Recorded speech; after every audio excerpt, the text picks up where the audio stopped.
All right, Corey. Let's shift to lore corner. Lore For the week. corner. Lore corner. We're gonna read the Guardian Games class items. We're gonna read 2 of them this week. We're gonna save the Titan mark for next week. Aw. They all kind of weave together to tell a story. We definitely have to read the Hunter one first, and then I think we should go to the Warlock one.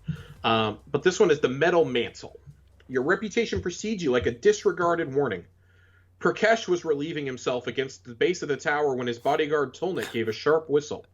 The bookie hurriedly rearranged himself and whirled around to find a trio of hunters walking through the courtyard.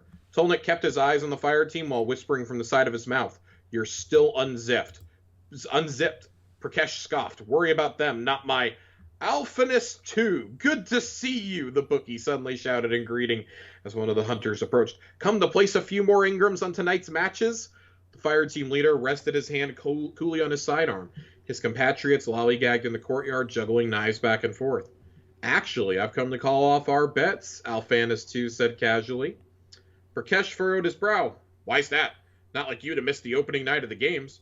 The hunter shrugged. "We got better odds elsewhere."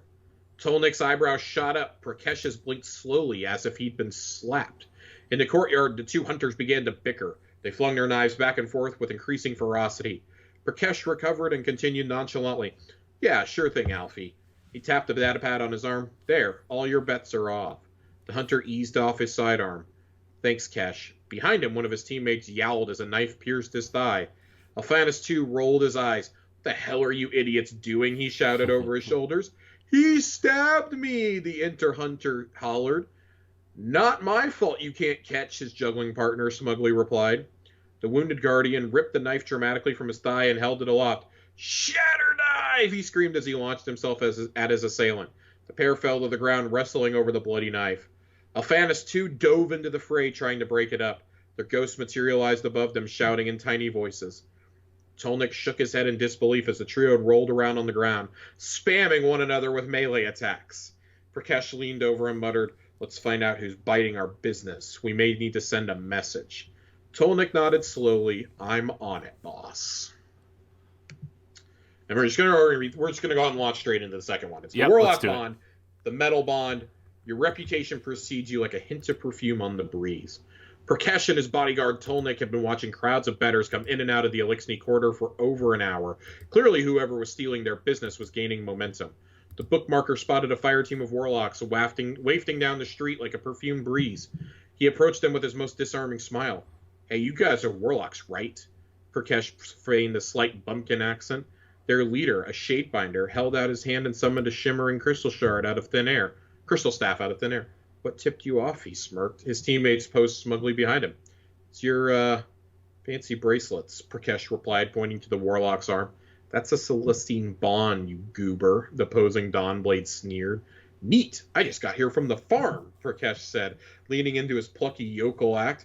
"I want to bet on the warlocks to win the Guardian Games because you guys are obviously the toughest, most dangerous class." Behind him, Tolnik faked a coughing fit to hide a guffaw. "You're smarter than you look," the Shanebinder sneered. "The problem is," Prakash went on, "I don't know where to place my bet. Do you know of any bookers around here?" Dawnblade rolled her eyes. "They're called bookies." "Wow," Prakash replied. "You guys are so sophisticated. Just show this to one of the fallen," the Shadebinder offered, "and they'll point you in the right direction." He handed Prakash a scrap of paper. "Now step aside," he continued. "We have to meditate on the nature of unbeing before getting drunk tonight." The trio pushed past Prakash, floating their way toward the tower. The bookie made a rude gesture at the retreating fire team and walked back to Tolnik. They looked down at the calling card. It was worse than they feared. Emblazoned across the paper was the emblem of a big black spider. Spider has come to the tower, my friends. Great. This is surely going to come up. I wonder if they'll really hold this for next Guardian Games, though. Surely they aren't going to hold this. Look, I'm just glad the bookie is back. The bookie was one of our favorite characters last season. Yeah, he's the best. The bookie is the best. Now, is the bookie in cahoots with Spider? Here's the thing. Spider coming to the tower. I don't know. Clearly, I think that whenever we get, and I mean, it could be as early as next season because we have no idea what next season is about. Whatever the next season featuring Mithrax is, it's a safe bet to assume Spider could be the boss of the dungeon. I mean, he could. But man, Spider I don't know. clearly still has a role to play in this story. He does, but I don't think he's going to be some sort of boss. He seems kind of like almost like a mobster boss, where like he doesn't really do anything. Oh, he yeah. makes all of his, henchmen do it. Tannix is there. Tannix is the boss of the dungeon. Oh my god! If Tannix is the boss of the dungeon, I quit. I absolutely quit. Randall the Vandal and Tannix team up. Randall and Tannix team up. I would quit. No, that's disgusting. I would quit. I want them to have some sort of like dumb joke raid at some point. Like maybe when like Destiny is like maybe after the final shape or something, and they're like it's like one last hurrah for Destiny 2 or whatever, and they make some dumb joke raid or something where it's like all the inside jokes make it into one raid. That would be pretty great. Like Tannix is clearly going to be the boss of the raid, or maybe he's the first boss and the second boss. Or something. It's just all the like you have regular Tannix, you have Taken Tannix, you have Tannix from the Deepstone Crypt, and then you just have like his head as the final boss. Yeah, he's just like becomes sentient. Yeah. And then that's like the opening of the raid is like you go through this whole raid and you think it's over, and then that's just like the first encounter is just a Tannix encounter. Yeah, it could definitely be worse. I feel like we're careening towards the end of Spider's story, and they pretty clearly set it up the last couple seasons that it's going to intersect with Mithrax. Yeah. Because he's in direct opposition to what Mithrax is doing. Mm-hmm.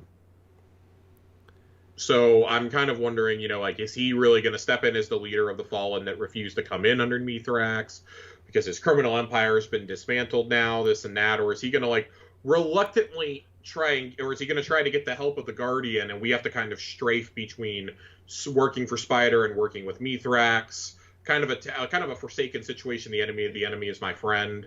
Who knows? Yeah. Who knows? Who knows? Who can say? Who can say? We might be able to in 2 short weeks. Maybe. Maybe. I think that's going to do it. Corey, take us away. We have